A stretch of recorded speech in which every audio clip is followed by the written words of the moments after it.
حد و بے حساب شکر کرتے ہیں کہ اس نے ہمیں آج پھر قرآن کریم کے ساتھ وابستگی کا ایک دن عطا کیا۔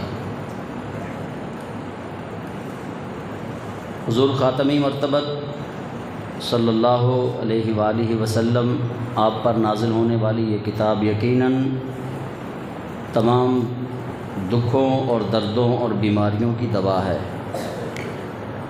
اس کے اندر ظاہری اور باطنی بیماریوں سے شفا یابی اللہ کریم جل جلالہ نے مومنین کے لیے رکھی ہے،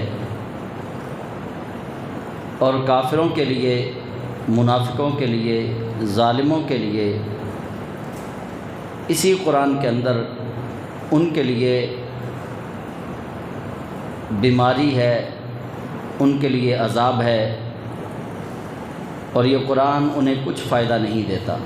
الحمدللہ، اللہ کا فضل ہے، اس کا شکر ہے کہ اس نے ہمیں اپنے پیارے حبیب علیہ السلام کی مومن امت میں پیدا فرمایا اور قرآن کریم کی سمجھ بوجھ کی کوشش کرنے والوں میں بنایا۔ سورۃ المائدہ کا سبق ہم پڑھ رہے ہیں، 26 آیات تک ہم نے پڑھا، اور آج ہم آیت نمبر 27 سے اس کا سبق پڑھیں گے۔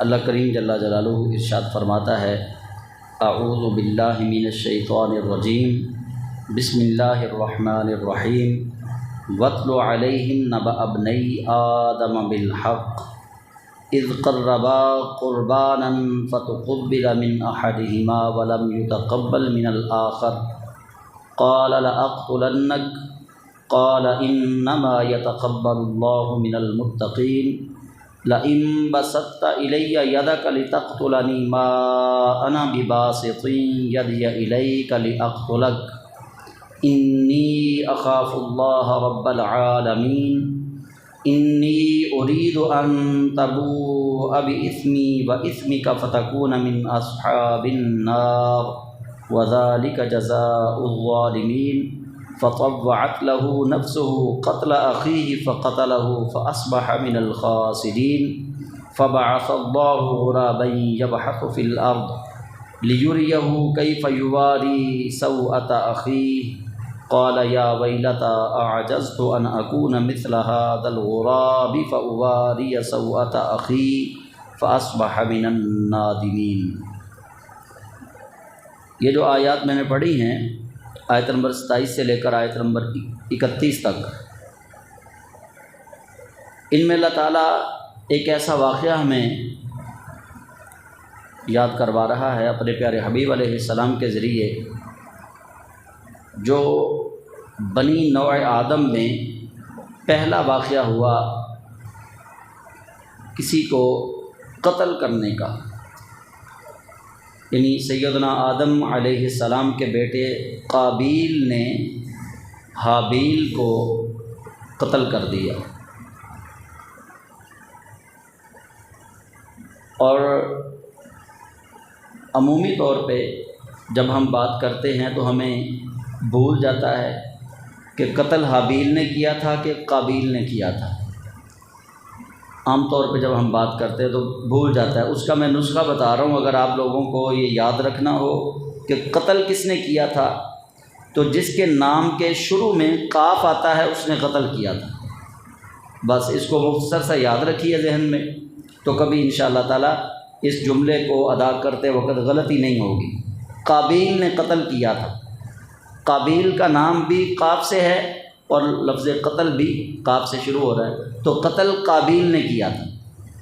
بس یہ مختصر سا یہ ایک ٹوٹکا ہے، اس کو یاد رکھیے گا۔ تو اللہ تعالیٰ نے اس واقعے کو قرآن کریم میں اپنے پیارے حبیب علیہ السلام کے لیے، پھر ان کی ساری امت کے لیے اللہ تعالیٰ نے اس کو بیان فرمایا۔ رب تعالیٰ فرماتا ہے: وَاتْلُو، آپ تلاوت کیجئے، علیہم، اپنے امتیوں پر، نبأ ابنی آدم بالحق، وہ خبر، نبأ کہتے ہیں خبر کو، وہ خبر جو ابن آدم کے متعلق، آدم کے 2 بیٹوں کے متعلق سچی خبر آپ کو بتائی گئی، وہ اپنی امت پر تلاوت کیجیے۔ اذ قربا قربانا فتقبل من احدهما ولم يتقبل من الآخر۔ اذ قربا، جب دونوں نے قربانی پیش کی، قربانا، جب دونوں نے قربانی پیش کی، فتقبل من احدهما ولم يتقبل من الآخر، ان میں سے ایک کی پہلے کی قربانی قبول کر لی گئی اور دوسرے کی قربانی قبول نہ کی گئی۔ قال لأقتلنک، جس کی قربانی قبول نہیں کی گئی اس نے دوسرے سے کہا، حابیل سے، لأقتلنک، میں تمہیں قتل کروں گا۔ قال انما يتقبل اللہ من المتقین، تو حابیل نے جواب دیا، بے شک اللہ قربانی قبول فرماتا ہے ڈرنے والوں کی۔ یہ ان کا جو اس وقت مباحثہ ہوا، مکالمہ ہوا، اس کو بھی رب ذوالجلال نے اپنے محبوب کریم علیہ السلام پر وحی کے ذریعے نازل فرمایا اور ہم تک اس کو پہنچایا حضور کے واسطے اور وسیلے سے، اور ان کے دلوں کے اندر جو باتیں تھیں وہ بھی حضور کی امت تک پہنچا دی۔ یعنی رب ذوالجلال قرآن کریم کو موضوع، اللہ نے جو قرآن کا موضوع ہے وہ ہے انسان، یعنی انسان پہ ہی گفتگو کی گئی ہے، تو حضور کی امت تک یہ بات اس لیے پہنچائی گئی کہ وہ بیماریاں جو آدم علیہ السلام کے ان بیٹوں کے اندر موجود تھیں وہ حضور کی امت کے اندر بھی موجود ہوں گی۔ تو یہ قتل کیوں ہوا؟ سب سے پہلا قتل جو ہے وہ حسد کی وجہ سے قتل ہوا۔ اللہ تعالیٰ کی قدرت یہ تھی کہ رب ذوالجلال جناب آدم علیہ السلام اور سیدہ حوا رضی اللہ تعالیٰ عنہ،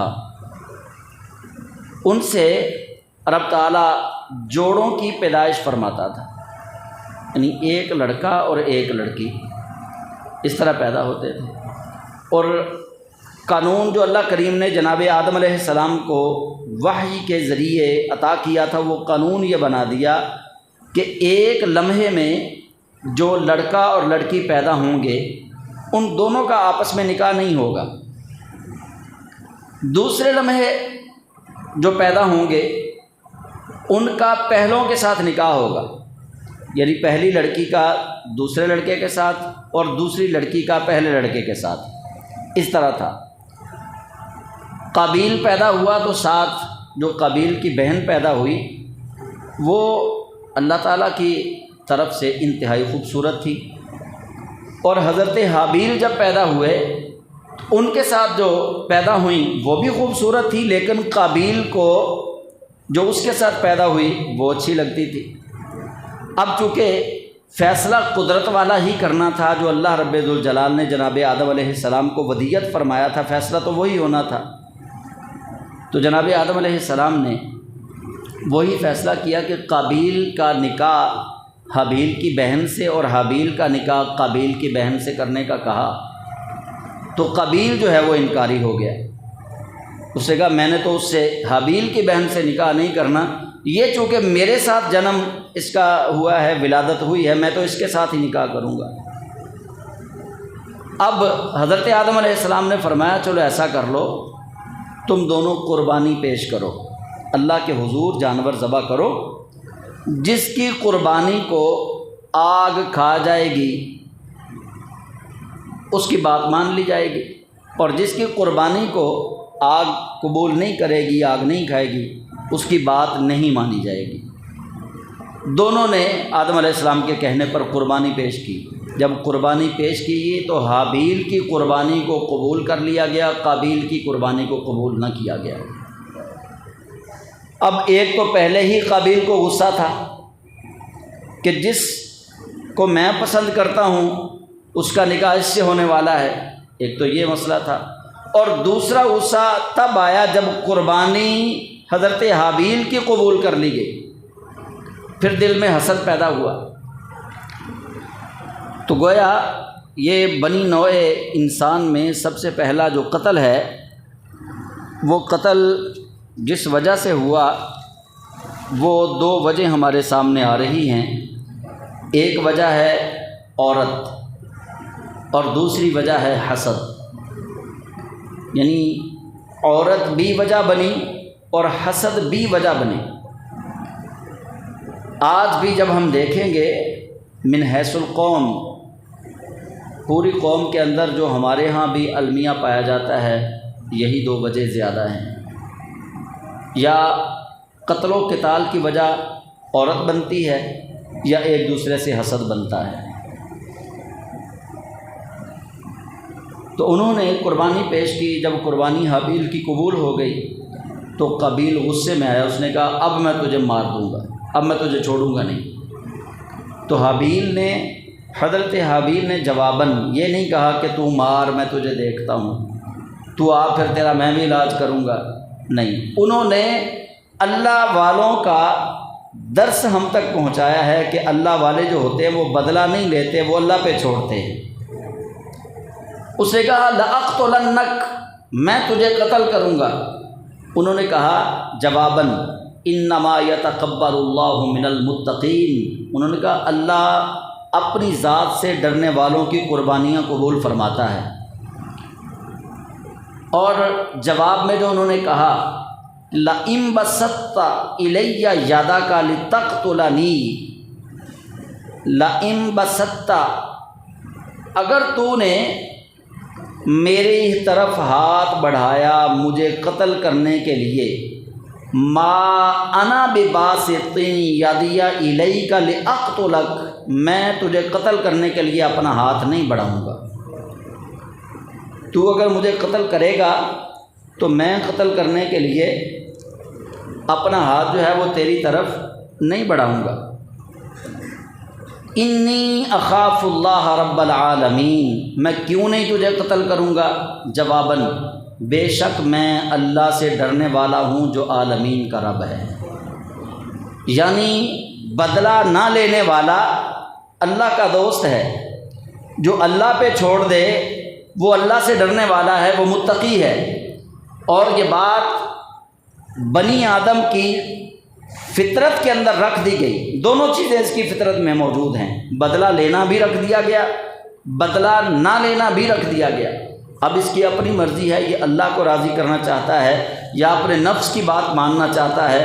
قابیل نے اپنے نفس کی بات مانی اور اپنے نفس کی بات مان کے اس نے عورت کی وجہ سے حسد کیا اور اپنے بھائی کو قتل کر دیا، اور حابیل نے آگے سے اللہ پہ بھروسہ رکھتے ہوئے نہ تو بدلہ لینے کی بات کی، نہ بدلہ لیا، بلکہ اپنے سارے معاملے کو اللہ کے سپرد کر دیا کہ میں تو اللہ سے ڈرنے والا ہوں، تو اگر مجھے مارے گا ما انا بباسط یدی الیک لاقتلک، تو اگر مجھے قتل کرنے کے لیے اپنا ہاتھ بڑھائے گا تو بڑھا، میں تیری طرف اپنا ہاتھ نہیں بڑھاؤں گا، کیونکہ انی اخاف اللہ رب العالمین، میں اللہ سے ڈرتا ہوں جو تمام جہانوں کا پالنے والا ہے۔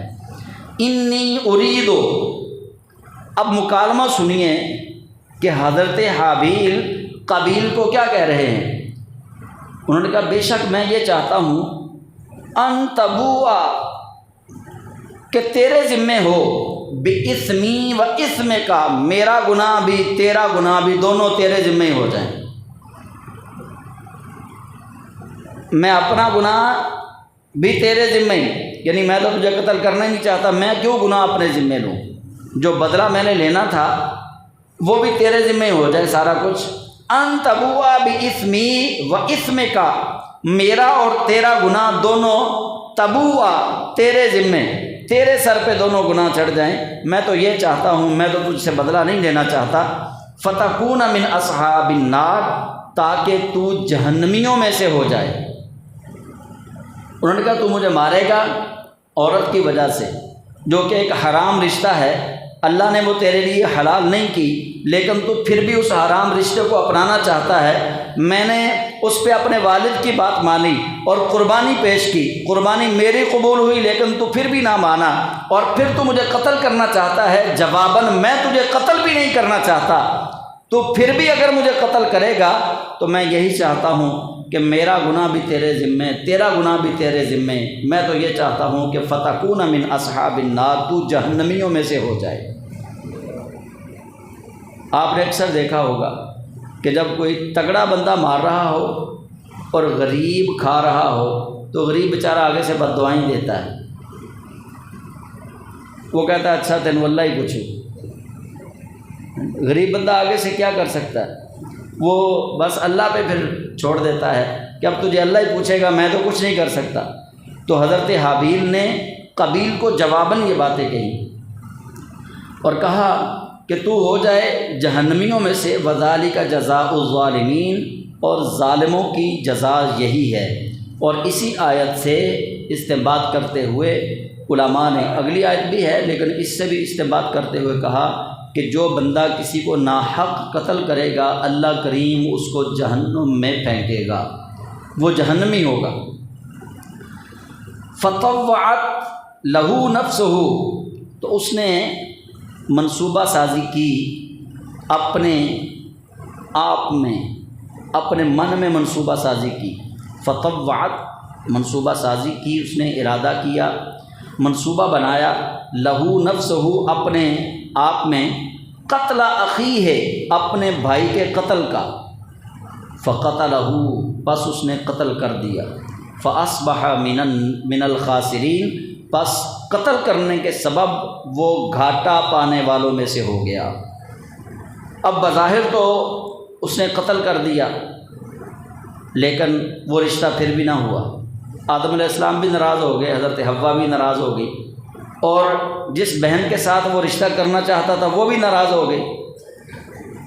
نہ خدا ہی ملا، نہ وصال صنم، نہ ادھر کے رہے نہ ادھر کے، یعنی دونوں طرف سے ہی نامراد، اللہ کی طرف سے بھی جاتا رہا اور دنیا کی طرف سے بھی جاتا رہا۔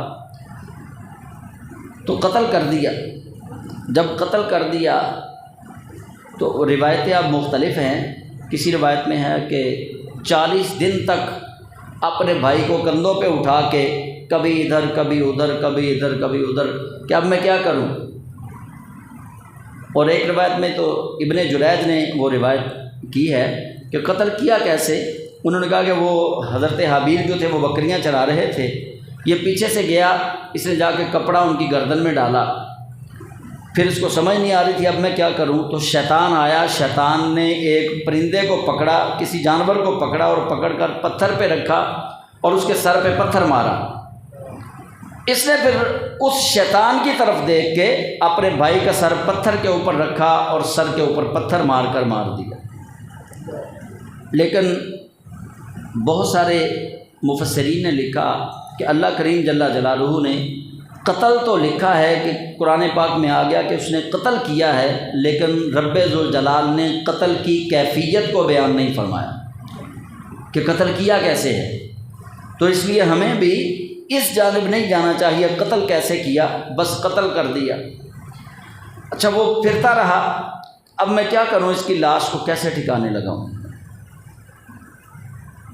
تو اللہ کریم جل جلالہ نے اب اس کو بتانا تو تھا، رب تو پھر آپ سمجھتے ہیں رب ہے، تو اللہ تعالیٰ نے ایک کوا بھیجا، ایک کوے کو بھیجا، وہ دونوں لڑے، دوسرے کوے کو مارا، اور پھر اس نے اپنے پنجوں سے زمین کو کریدنا شروع کیا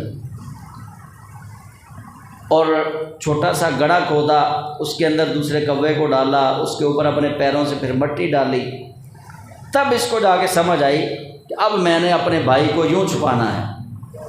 اللہ تعالیٰ نے اس بات کو بھی قرآن کریم میں بیان فرمایا، فبعث اللہ غرابا، پس بھیجا اللہ نے ایک کوا، یبحث فی الارض،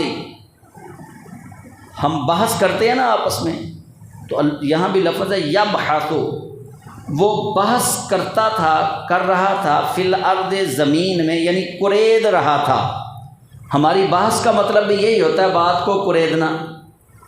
تو یہ لفظ قرآن کریم میں آیا یبحث فی الارض، وہ زمین کو کرید رہا تھا، لیریہ، تاکہ وہ اس کو دکھائے، حابیل کو، کیف یواری، کیسے وہ چھپائے، سوءۃ اخی، اپنے بھائی کی لاش کو، وہ زمین کو کرید رہا تھا اس دوسرے پرندے کو چھپانے کے لیے، تاکہ قابیل دیکھ لے کہ کیف یواری، کیسے وہ چھپائے سوءتا لاش کو، اخی ہے اپنے بھائی کی لاش کو۔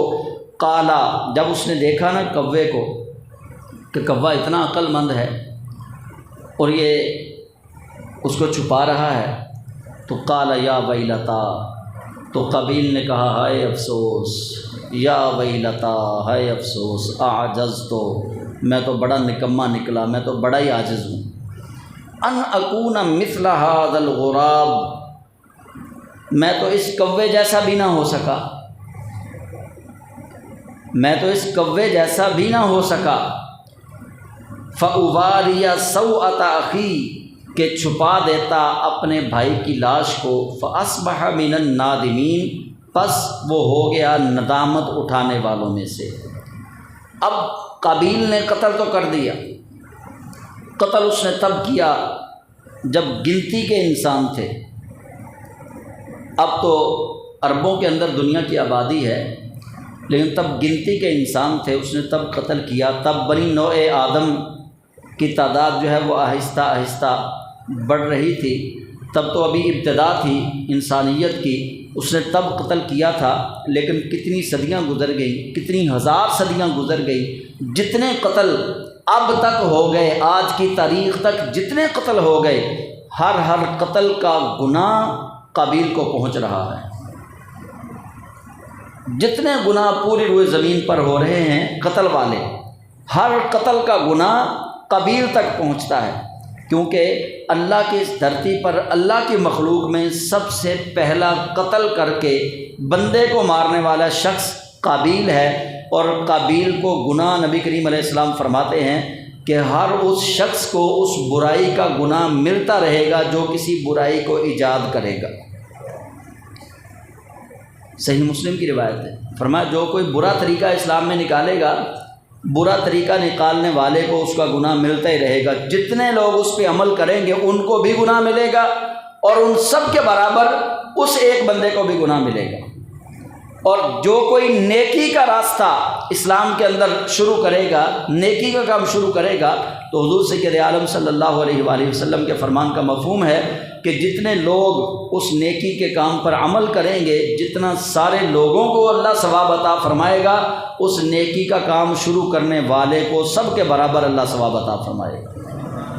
جیسا کہ اربل کے شاہ مظفر نے محفل میلاد مصطفیٰ کا آغاز کیا، باقاعدہ طور پر جو محفل میلاد کا انتظام و انصرام ہے، یہ شاہ اربل مظفر نام تھا، انہوں نے محفل میلاد کا آغاز کیا جیسے آج کل ہم اہتمام کرتے ہیں اس طرح، کیونکہ صحابہ کے دور میں محفل میلاد مصطفیٰ صلی اللہ علیہ وآلہ وسلم کا انعقاد، انتظام، انصرام ان کی طبیعتوں کے موافق تھا، ان کے کلچر کے مطابق تھا۔ سادہ دور تھا، سادہ لوگ تھے، ان کے دلوں میں اللہ اور اس کے رسول صلی اللہ علیہ وآلہ وسلم کی محبت، ہم تو ان کی محبت کی میم تک بھی نہیں پہنچ سکتے جیسی صحابہ کو اللہ اور اس کے رسول صلی اللہ علیہ وآلہ وسلم سے محبت تھی۔ آج کل ہم سے بہت سارے دوست، نوجوان اسکولوں اور کالجوں کے جو اسٹوڈنٹس ہیں، وہ کویسچن کرتے ہیں کہ کیا نبی کریم صلی اللہ علیہ وآلہ وسلم نے میلاد منایا؟ بڑا وائرل سوال ہے کہ کیا حضور نے اپنا میلاد منایا؟ تم جو مناتے ہو، تم جو حضور کا میلاد مناتے ہو، تو نبی کریم صلی اللہ علیہ وآلہ وسلم نے جب اپنا میلاد خود نہیں منایا تو تم کیوں مناتے ہو؟ اس کا ایک تو علمی جواب ہے حدیث رسول سے، وہ یہ ہے کہ صحیح بخاری کے اندر حدیث موجود ہے، آپ کسی بھی مکتب فکر کے عالم دین سے پوچھ سکتے ہیں کہ نبی رحمت شفیع داور صلی اللہ علیہ وآلہ وسلم ہر پیر کے دن روزہ رکھتے تھے۔ آقا دو جہاں صلی اللہ علیہ وآلہ وسلم سے پوچھا گیا کہ کریم آقا، آپ ہر پیر کو روزہ کیوں رکھتے ہیں؟ تو مدینے کے تاجدار صلی اللہ علیہ وآلہ وسلم نے فرمایا، ذاک یوم ولدت فیہ، میں اس دن روزہ اس لیے رکھتا ہوں کہ اس دن میرا میلاد ہے، اس دن میں پیدا ہوا تھا۔ ذاک یوم ولدت فیہ، یہ وہ دن ہے جس دن میری ولادت ہوئی تھی۔ حدیث رسول سے ہمیں یہ پتہ چلا کہ نبی رحمت صلی اللہ علیہ وآلہ وسلم اپنے میلاد والے دن روزہ رکھتے تھے۔ پیر والے دن حضور نے یوں اپنا میلاد اللہ کا شکر ادا کر کے منایا۔ اچھا، اس پہ پھر اعتراض ہے کہ بریلویو تسی حلوہ کھان والے ہو، کھیراں کھان والے ہو، نبی نے تو روزہ رکھیا میلاد والے دن تے تسی لنگر پیڑ دے ہو۔ نبی نے تو روزہ رکھا تھا میلاد والے دن، تو تم کھانا کھاتے ہو، یا تو پھر تم بھی روزہ رکھا کرو نا 12 کو۔ تم روزہ نہیں رکھتے، تم لنگر کھاتے ہو اس دن۔ میں پرسوں بیٹھا یہ سوچ رہا تھا کہ یہ حضور سید عالم صلی اللہ علیہ وسلم کے میلاد شریف منانے سے روکنے والے، ان کے دلوں میں ایسی کجی ہے حضور کے لیے، اگر ہم روزہ رکھ کے منانا شروع کر دیں گے نا، یہ پھر بھی کہیں گے بدعت ہے۔ یا تو ان کے بڑے بڑے مفتی تقی عثمانی جو حضور کی محفل میلاد منانے کو حرام کہتا ہے، مروجہ، وہ کہتا ہے جی یہ حرام ہے، بدعت سیئہ ہے، یا تو مفتی تقی عثمانی یا کوئی دیوبندی یا اہل حدیث یہ فتویٰ لکھ کے دے کہ پیر والے دن روزہ رکھ کے نبی کا میلاد منانا جائز ہے۔ کبھی نہیں لکھ کے دے گا مولوی، مر جائے گا، کیونکہ اسے پتہ ہے کہ اگر میں نے یہ لکھ کے دے دیا نا کہ روزہ رکھ کے میلاد منانا جائز ہے، تو پھر باقی تو راستے خود بخود ہی کھل جائیں گے کہ روزہ اللہ کی عبادت ہے، روزہ اللہ کا ذکر ہے۔ اگر روزہ رکھ کے حضور کا میلاد منایا جا سکتا ہے تو نفل پڑھ کے بھی حضور کا میلاد منایا جا سکتا ہے، درود شریف پڑھ کے بھی حضور کا میلاد منایا جا سکتا ہے، اور لنگر غریبوں میں، رشتہ داروں میں، مسلمانوں میں تقسیم کر کے بھی حضور کا میلاد منایا جا سکتا ہے۔ وہ شبیر شاہ صاحب حافظ آبادی کہا کرتے تھے، من حرامی حجتاں ٹھیر۔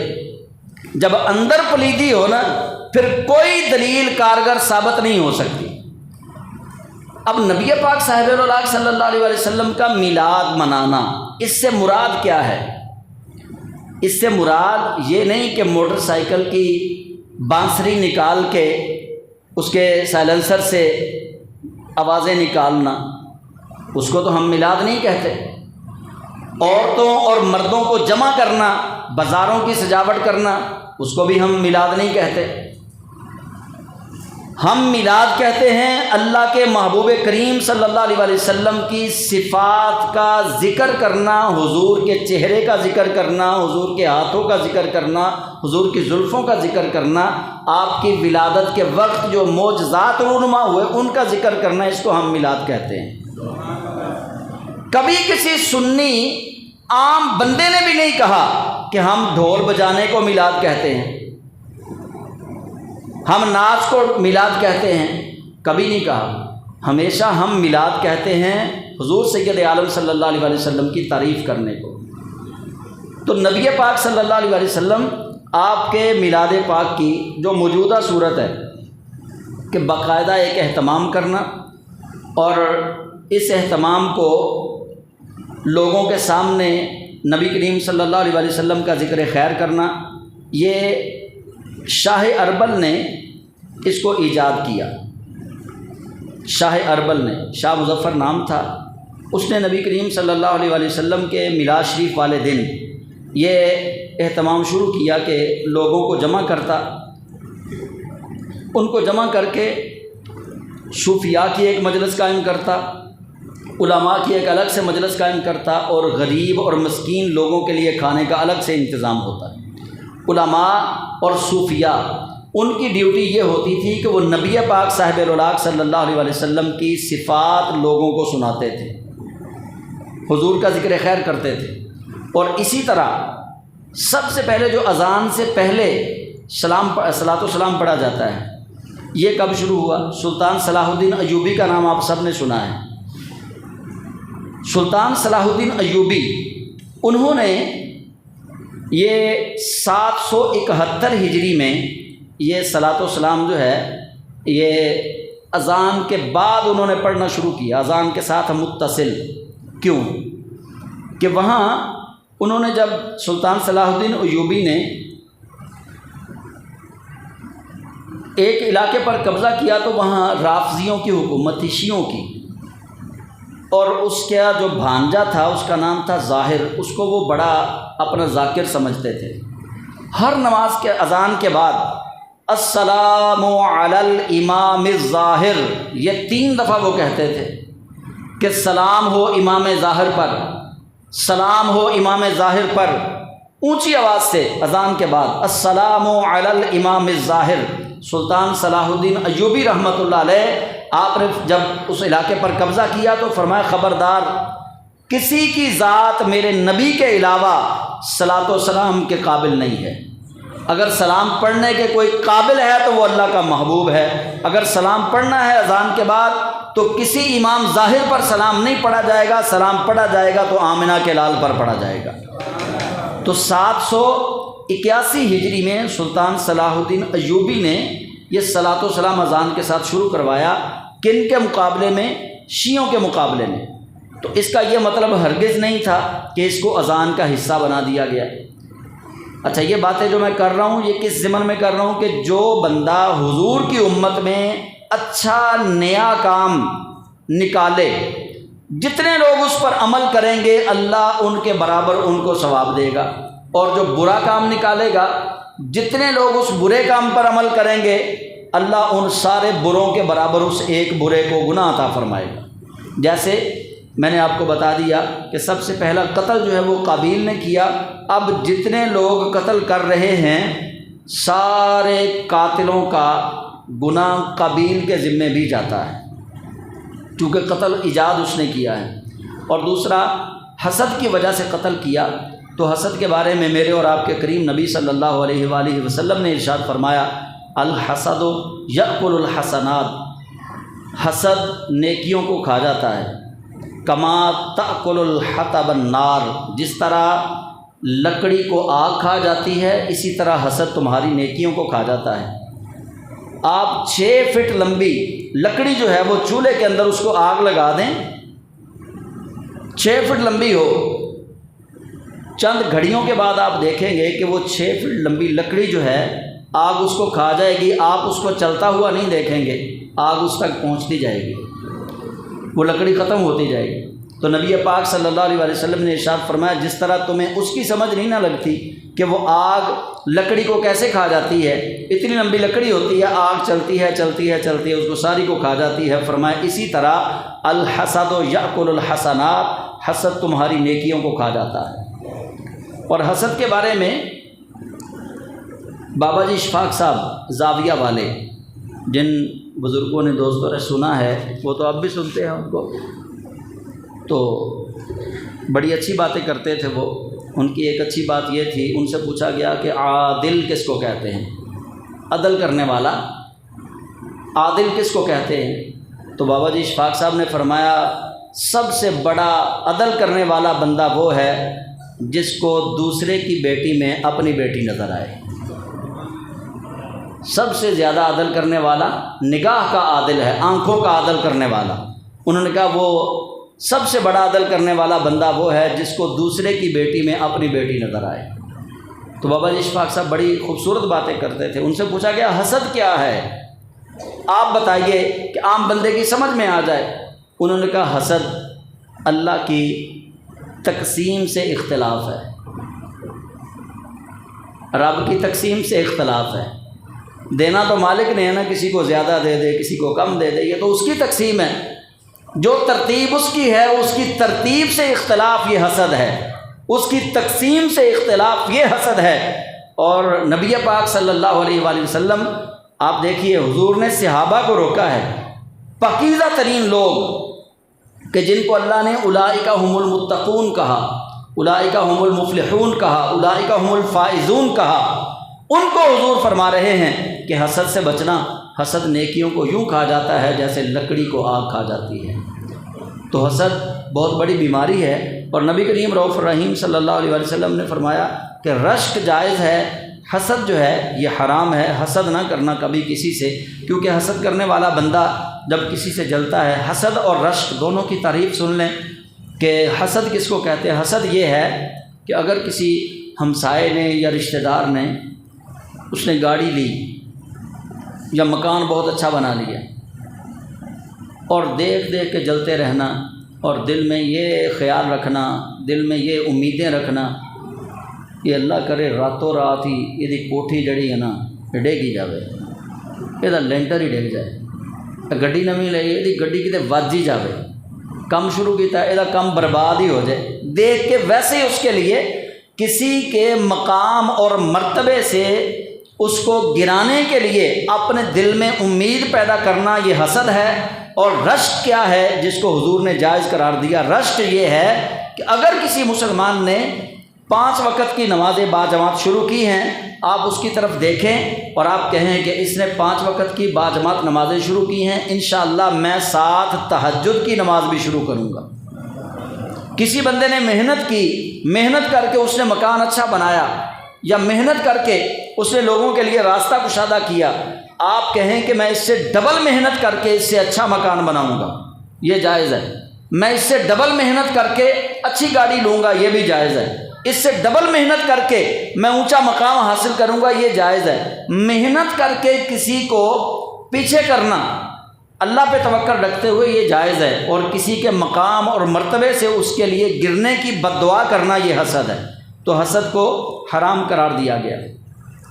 اور پھر نبی پاک صاحب رولاک صلی اللہ علیہ وآلہ وسلم نے ہمیں خواتین سے متعلق بہت ساری چیزیں اللہ کے محبوب کریم علیہ السلام نے عطا فرمائی ہیں، تو کائنات میں جو پہلا قتل ہے وہ عورت کی وجہ سے ہوا، تو بات پھر وہی ہے کہ ہمیں اس سے بچنے کی ضرورت ہے کہ ہم اپنی نظروں کو پاکیزہ کریں۔ جب نظریں پاک ہوں گی تو انشاءاللہ تعالی کوئی کچھ نہیں بگاڑ سکے گا۔ اعلیٰ حضرت امام اہل سنت امام محمد رضا علیہ رحمۃ الرحمن، ابھی 25 صفر پرسوں ان کا یوم عرس تھا، تو اعلیٰ حضرت رحمۃ اللہ علیہ ان کا ایک واقعہ ہے بچپن کا۔ مرزا جیلمی تو اس کا مذاق اڑاتا ہے، لیکن اہل علم کے لیے اس کے اندر بڑی حکمت کی بات ہے۔ جیسے ہمارے چھوٹے چھوٹے بچے ہیں، اور آپ نے غور کیا ہوگا کہ کبھی بچہ اتنی دانائی کی بات کرتا ہے، بڑے بندے کے ذہن میں وہ بات ہوتی نہیں ہے۔ چھوٹے بچے جو ہے نا، وہ کبھی کبھی اتنی دانائی کی بات کر جاتے ہیں کہ بڑے بزرگ جو ہیں 80 سال کے 90 سال کے، وہ دیکھتے رہ جاتے ہیں کہ ہماری عقل فکر سے باہر بات اس نے کر دی۔ تو اعلیٰ حضرت رحمۃ اللہ علیہ کے بارے میں ایک واقعہ ہے۔ بچوں کی تربیت چونکہ والدین نے کرنی ہوتی ہے، گھر کے اندر جیسا ماحول ہوتا ہے والدین وہ بچے کی تربیت ویسے ہی کرتے ہیں۔ آپ ابھی چھوٹے تھے، عمر کوئی 5-6 سال کی تھی، رواج یہ تھا کہ لمبا کرتا پہنتے تھے پیروں تک، اور نیچے سے کچھ نہیں پہنا ہوا تھا۔ بازار میں جا رہے تھے، کچھ طوائفیں ناچنے والی خواتین وہ راستے میں وہ آ رہی ہیں۔ آپ نے جب ان کو دیکھا تو اپنے والد صاحب سے سنا تھا کہ بیٹا جب کسی خاتون کو دیکھنا ہے نا، اس پر نظر پڑے تو فوراً اپنی آنکھوں پر کپڑا رکھ لیں، اپنی آنکھوں پر ہاتھ رکھ لیں۔ تربیت گھر میں چل رہی تھی، بازار میں نکلے تو وہ اپنا کرتا جو تھا نا لمبا، وہ اٹھا کے اپنے چہرے پہ لے لیا۔ وہ جب چہرے پہ لیا، نیچے سے سطر نظر آنا شروع ہو گیا۔ وہ عورتیں جب قریب آئیں تو کہنے لگی کہ چھوٹے میاں جو چیز چھپانے والی تھی وہ آپ نے نہیں چھپائی، اور آنکھوں کو آپ نے چھپا لیا۔ آپ تھے بچے، لیکن جواب یہ دیا کہ پہلے آنکھیں دیکھتی ہیں، پھر نفس جو ہے وہ شہوت پکڑتا ہے۔ میں نے اس لیے اپنی آنکھوں کو گناہ سے بچایا ہے تاکہ جسم کے باقی اعضاء جو ہیں ان کے اندر یہ شہوت پیدا نہ ہو۔ تو آنکھ کا عادل، سب سے بڑا عادل وہ بندہ ہے جو اپنی نگاہ کا عادل ہے، اپنی نگاہ کے ساتھ عدل کرتا ہے، اور سب سے بڑی برائی بھی یہی ہے۔ اس واقعے کو اگر ہم کسی چٹکلے کے طور پہ دیکھیں گے تو بے شک دیکھتے رہیں، لیکن اس کے اندر ہمارے لیے ایک عبرت موجود ہے، سبق موجود ہے کہ ہمیں اپنی نگاہوں کو پاک کرنا ہے۔ جب بندہ مومن کی نگاہ پاک ہوتی ہے نا، پھر اللہ کرم پتہ کیا کرتا ہے۔ حضرت عثمان غنی رضی اللہ تعالیٰ عنہ آپ خطبہ ارشاد فرما رہے تھے، اور ایک باہر سے بندہ آیا، وہ راستے میں آتے ہوئے ایک خاتون کی طرف دیکھ رہا تھا، آ کے وہ حضرت عثمان غنی مسجد نبوی شریف کے اندر وہ حضرت عثمان غنی کے خطبے میں بیٹھ گیا، تو حضرت عثمان غنی رضی اللہ تعالیٰ عنہ فرمانے لگے، میں تمہاری آنکھوں میں زنا کے اثرات دیکھ رہا ہوں۔ آپ امیر المومنین تھے، خطبہ ارشاد فرماتے فرماتے اپنے لوگوں سے کہا، میں تمہاری آنکھوں میں زنا کا اثر دیکھ رہا ہوں۔ وہ بندہ کھڑا ہو گیا، اس نے کہا جی وحی آ رہی ہے آج کل، آپ کو وحی کے ذریعے پتہ چلا ہے؟ وحی آنا تو بند ہو گئی، آپ کو کیسے پتہ چلا؟ حضرت عثمان غنی رضی اللہ تعالیٰ عنہ فرمانے لگے اتقوا بفراست المؤمن فإنه ينظر بنور اللہ، فرمایا مومن کی فراست سے ڈرو، مومن اللہ کے نور سے دیکھتا ہے۔ جب نظر پاکیزہ ہو پھر اللہ کریم اس نگاہ کے اندر ایسی روشنی پیدا کرتا ہے کہ آنے والے بندے کے دل کی حالت بھی بندہ مومن کو معلوم ہوتی ہے۔ تو اس لیے نگاہ کا عادل جو ہے وہ سب سے بڑا عادل ہے۔ اور عورت جو ہے، بزرگ فرماتے ہیں کہ 3 چیزیں ہیں جو انسان کی بربادی کا سبب بنتی ہیں، زن، زر اور زمین۔ انسان یا خاتون عورت کی وجہ سے اپنے آپ کو برباد کرتا ہے، یا زر یعنی مال کی وجہ سے اپنے آپ کو برباد کرتا ہے، یا زمین کی وجہ سے اپنے آپ کو برباد کرتا ہے۔ آپ جب اختلافات کی شرح نکالیں گے ہمارے معاشرے میں، یہ 3 ہی چیزیں ہیں جو مین سبب ہیں لڑائیوں کا، جھگڑوں کا، قتل و قتال کا، یا کوئی مال و دولت کی وجہ سے لڑ رہا ہے، یا زمین پر قبضے کی وجہ سے لڑ رہا ہے، یا خاتون کی وجہ سے لڑ رہا ہے۔ تو اس لیے کائنات میں جو پہلا قتل ہوا وہ ایک عورت کی وجہ سے ہوا، تو گویا ہمیں اس کے اندر یہ سبق دیا گیا ہے کہ عورت فتنہ ہے۔ فتنہ کا معنی کیا ہے؟ آزمائش، امتحان، یعنی عورت کے ذریعے اللہ کریم نے اپنے بندوں کا امتحان لیا ہے کہ یہ بندے اس امتحان میں کتنا کامیاب ہوتے ہیں۔ تو اسی لیے بزرگ فرماتے ہیں، بلکہ حدیث رسول کا مفہوم تو بالکل واضح ہے کہ نبی علیہ السلام نے فرمایا کہ جو لڑکی اپنے والدین کی مرضی کے بغیر نکاح کرے وہ نکاح باطل ہے۔ والدین کی مرضی بھی اسی آیت کے مطابق، والدین کی مرضی بھی اس کے اندر شامل ہے۔ اگر قابیل حضرت آدم کی بات مانتا تو آدم علیہ السلام اپنی مرضی سے رشتہ حابیل کی بہن سے طے کر رہے تھے، لیکن وہ نہیں مانا۔ تو جب اولاد اپنے ماں باپ کی بات نہیں مانے گی، جس جگہ پہ ماں باپ رشتہ کر رہے ہیں اولاد جب بات نہیں مانیں گی تو پھر تباہی اور بربادی کی طرف جائیں گے، جیسا کہ یہ قابیل اور حابیل کا قصہ قرآن پاک میں ہمارے سامنے موجود ہے۔ تو ہمیں ضرورت اس امر کی ہے کہ ہم قرآن کریم کو سمجھیں، اور چونکہ 25 سفر سید اعلیٰ حضرت کا اس سے مبارک تھا، تو امام محمد رضا فاضل بریلوی رحمۃ اللہ علیہ آپ کے متعلق مرزا جہلمی بہت ساری باتیں کرتا ہے، لیکن میں صرف آپ لوگوں کو ایک بات کہنا چاہتا ہوں کہ وہ کسی نے پنجابی کا شعر ہے کہ جنہ نہیں ڈٹھا وہ کرن گلاں، جنہ ویخ لیا وہ تے بول دے ہی نہیں۔ اصل میں جنہوں نے نہیں دیکھا، جنہوں نے امام محمد رضا کو نہیں پڑھا، وہ بندہ جیسی مرضی تہمت لگائے، جیسا مرضی بہتان باندھے، جیسا مرضی ان کے علم پہ شک کرے، جس نے ایک بار امام محمد رضا کو پڑھ لیا پھر اس کے دماغ کے اندر کبھی فطور نہیں آ سکتا، اس کے دل میں کبھی فطور نہیں آ سکتا، بلکہ امام محمد رضا کو پڑھنے والا بندہ بدعتوں سے پاک ہوگا۔ جتنا امام محمد رضا رحمۃ اللہ علیہ نے بدعات کے خلاف لکھا ہے، میرا نہیں خیال کہ اس ایک صدی کے اندر کسی اور نے بدعتوں کے خلاف ایسا لکھا ہو، شرک کے خلاف، رسومات کے خلاف۔ یہ تو آج لوگ کہتے ہیں نا کہ جی یہ بریلوی مزاروں پہ سجدے کرنے والے لوگ ہیں۔ اعلیٰ حضرت امام محمد رضا رحمۃ اللہ علیہ کا 125 سال پہلے فتویٰ موجود ہے، 125 سال پہلے کا فتویٰ موجود ہے۔ آپ نے فرمایا کہ مزارات اولیاء کو سجدہ کرنا حرام۔ 2 طرح کا سجدہ ہے، اگر کوئی مزار والے کو معبود سمجھ کر سجدہ کرے گا تو مشرک، اگر مزار والے کو اللہ کا بندہ سمجھ کے تعظیمی طور پہ سجدہ کرے گا تو بھی حرام۔ فرمایا مزار پر جانے کے لیے طریقہ بتا دیا امام محمد رضا نے۔ کیا طریقہ ہے؟ آپ فرماتے جب کسی بزرگ کی قبر پہ جاؤ، مزار پر جاؤ تو 4 ہاتھ پیچھے ہٹ کے کھڑے ہو جاؤ، قبر کو چومنا نہیں، قبر کو ہاتھ نہیں لگانا، ان کے لیے فاتحہ خوانی کرو، اللہ تعالیٰ سے دعا مانگو۔ وہ مقبول جگہ ہے جس جگہ پہ اللہ کا بندہ لیٹا ہوا ہے۔ امام محمد رضا نے کوئی نہیں پیغام دیا کہ تم نے جا کے مزاروں پہ سجدے کرنے ہیں، مزاروں کے گرد طواف کرنا ہے، مزاروں کو ہاتھ لگانے ہیں، مزاروں کو چومنا ہے۔ یہ امام محمد رضا کا پیغام نہیں ہے، چونکہ اعلیٰ حضرت کو پڑھنا بڑا مشکل ہے، ان کی اردو جو ہے وہ اس وقت جن لوگوں نے پی ایچ ڈی کی ہوئی ہے نا اردو میں، وہ سیدی اعلیٰ حضرت رحمۃ اللہ علیہ کی اردو پہ وہ اب تحقیق کر رہے ہیں، اتنی مشکل اردو۔ اور اعلیٰ حضرت رحمۃ اللہ علیہ نے جس موضوع پر قلم اٹھایا اس پہ حد کی ہوئی ہے۔ آپ کا جو لوگوں کو آپ نے مسائل بتائے ہیں، لوگوں نے سوال پوچھے، آپ نے جواب دیے، وہ فتاوی رضویہ کی شکل میں 32 جلدوں میں موجود ہے۔ اتنی موٹی وہ ایک جلد ہے اور 32 جلدیں ہیں اس کی۔ یہ پڑھنے سے تعلق رکھتی ہیں چیزیں، لوگوں کے کہنے سے تعلق نہیں رکھتی کہ لوگ کیا کہتے ہیں۔ جب تک آپ کسی اپنے بڑے کو، اکابر کو پڑھیں گے نہیں، تب تک آپ کو پتہ نہیں چلے گا۔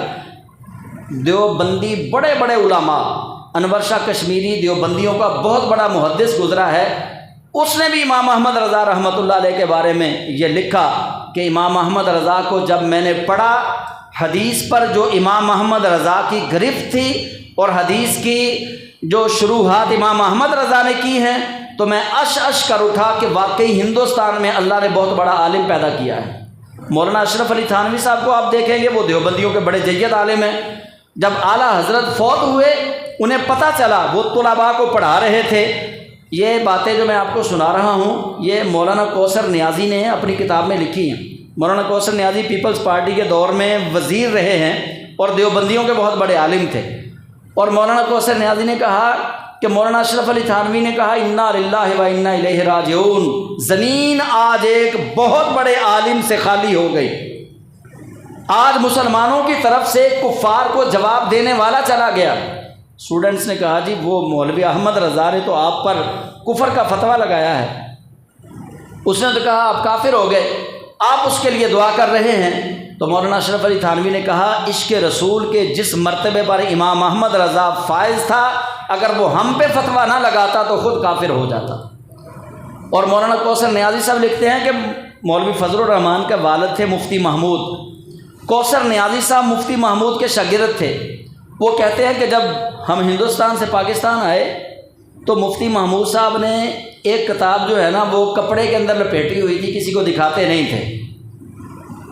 ایسا ہوا کہ نماز کا وقت تھا تو حضرت نے وہ کتاب کہیں اوپر رکھ دی، وضو کرنے کے لیے چلے گئے۔ میں نے جب وہ کپڑے سے نکال کے دیکھی تو وہ امام احمد رضا کا فتاوی رضویہ کی پہلی جلد تھی۔ اور جو اہل علم لوگ ہیں وہ امام احمد رضا رحمۃ اللہ علیہ کے فتاوی رضویہ کا جب عربی کے اندر وہ خطبہ پڑھتے ہیں تو اش کر اٹھتے ہیں۔ حضور سید عالم صلی اللہ علیہ وسلم کے ایسے القابات آپ نے درج کیے ہیں کہ بندے کی عقل دنگ رہ جاتی ہے کہ یہ علم کے موتی آئے کہاں سے ہیں۔ تو اعلیٰ حضرت رحمۃ اللہ علیہ آپ کو پڑھنا چاہیے۔ آپ سے پوچھا گیا کہ دل کی تعریف کیا ہے، جسم کے اندر جو دل ہے وہ کیا ہے؟ تو اعلیٰ حضرت فرماتے ہیں دل ہے وہ دل جو تیری یاد سے معمور رہا۔ اور فرمایا سر پتہ کیا ہے؟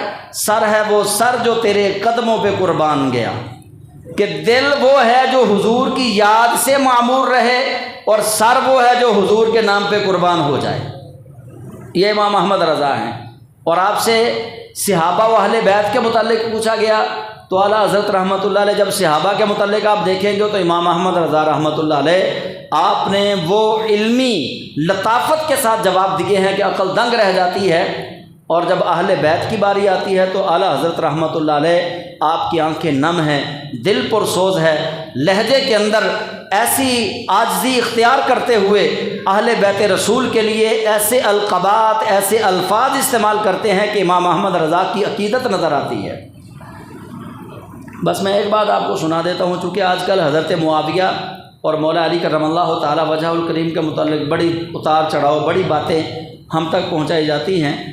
آپ سب نے بس یہ یاد رکھنا ہے کہ ہمارا نبی پاک صلی اللہ علیہ وسلم کے ہر صحابی کو ہمارا سلام ہے، حضور کے ہر صحابی کو ہمارا سلام ہے، چاہے کوئی ایک لمحے کا صحابی کیوں نہیں، ہمارا ان کو سلام ہے۔ ہم کسی صحابی کے بارے اپنی زبان سے نازیبا لفظ نہیں نکالتے۔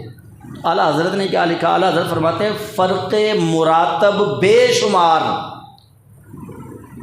فرق مراتب بے شمار، کہ مرتبوں کا بڑا ہی فرق ہے۔ حضرت علی اور حضرت امیر معاویہ فرمایا فرق مراتب بے شمار، مرتبے کا بے شمار فرق ہے۔